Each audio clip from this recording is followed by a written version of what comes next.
Hello YouTube, my name is Isabella and today I'm going to be talking about the best books I read because of Booktube. These books I'm pretty sure I would have never picked up if it wasn't for Booktube and its great recommendations. Now all of these books weren't 5-star reads to me, but I really enjoyed all the books I'm going to talk about and I think that they are all worth picking up and reading, and I very highly recommend all of them. The first series I'm going to be talking about is the Daughter of Smoke and Bone series by Laini Taylor. The first one is Daughter of Smoke and Bone. The second one is Days of Blood and Starlight, and the third one is Dreams of Gods and Monsters. I picked these books up on kind of a whim. Kat from Catty-tastic was talking about how much she loved them and she might even love them more than Harry Potter. I don't want to give you the synopsis to this series. I think Booktube tends to tell you a little bit too much. It's a fantastic series with beautiful writing. Laini Taylor's writing is so gorgeous and I cannot recommend this trilogy enough. The Daughter of Smoke and Bone ranged from a 4.5 to 5-star rating. The next book I'm going to talk about is probably my favorite contemporary of all time, and it is I'll Give You the Sun by Jandy Nelson. I'm not a huge contemporary reader, and when I do, I tend to be a little bit disappointed by them, but this one exceeded my expectations. If you didn't already know, I'll Give You the Sun follows two twins, Jude and Noah. You follow their two perspectives during two different timelines.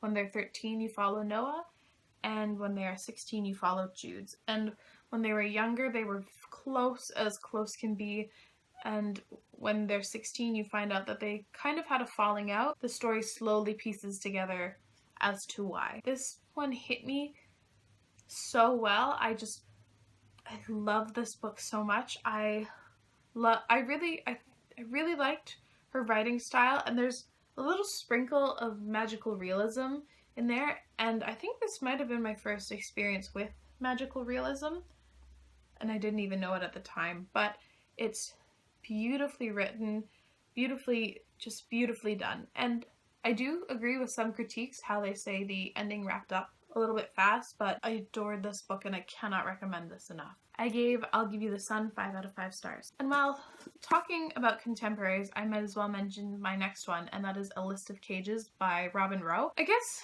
a few months ago there were a couple of sponsored videos coming out in regards to this book, and a lot of people said that it was pretty similar to Perks of Being a Wallflower, which I really enjoyed a few years ago. I was not disappointed by this book. It follows two boys who were once foster brothers. They reconnect when they are going into high school, and you find out that the younger boy, Julian, a bit more stuff, I guess, lurking behind the surface. And you follow him and Adam rekindling their friendship or brotherhood ship. And it is a story of grief and friendship. It's one of those hard-hitting contemporaries that I really recommend, and I loved it. I think I gave A List of Cages either 4 or 4.5 stars on Goodreads, just because I found the writing to be slightly inconsistent, and I recommend it if you like hard-hitting contemporaries. The next book I'm going to talk about is very popular on Booktube. It's recommended all the time,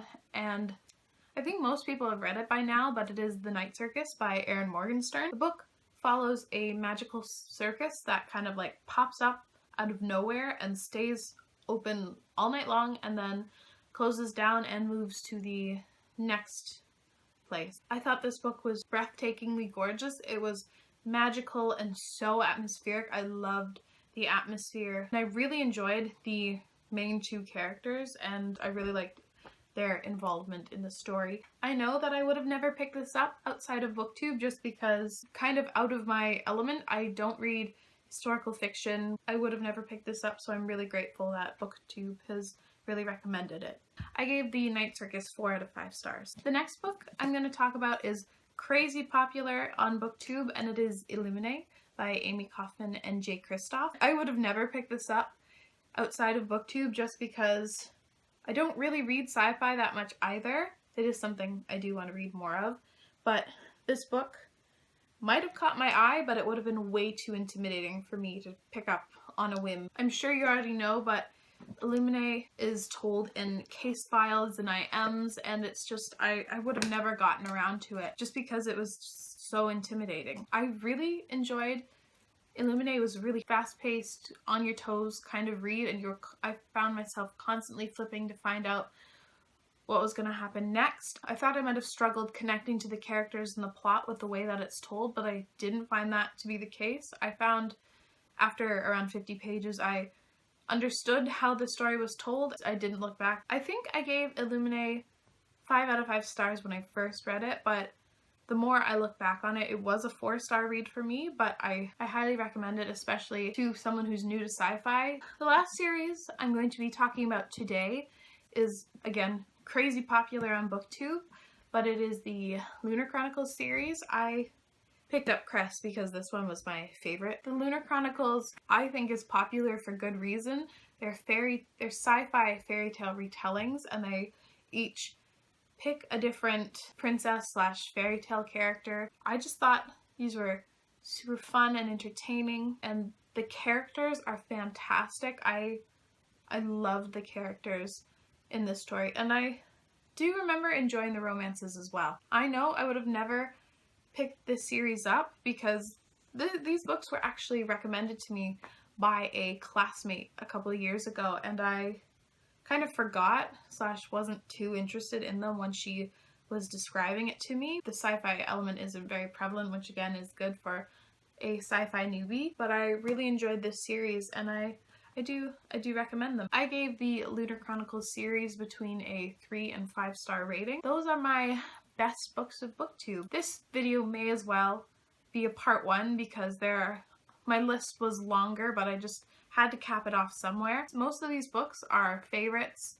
if not books that I really enjoyed, and Booktube puts the stamp of approval on them, and so do I. I'd like to know some of your favorite reads because of Booktube. I would love the recommendations. Thank you so much for watching, and I will see you again next time. Bye!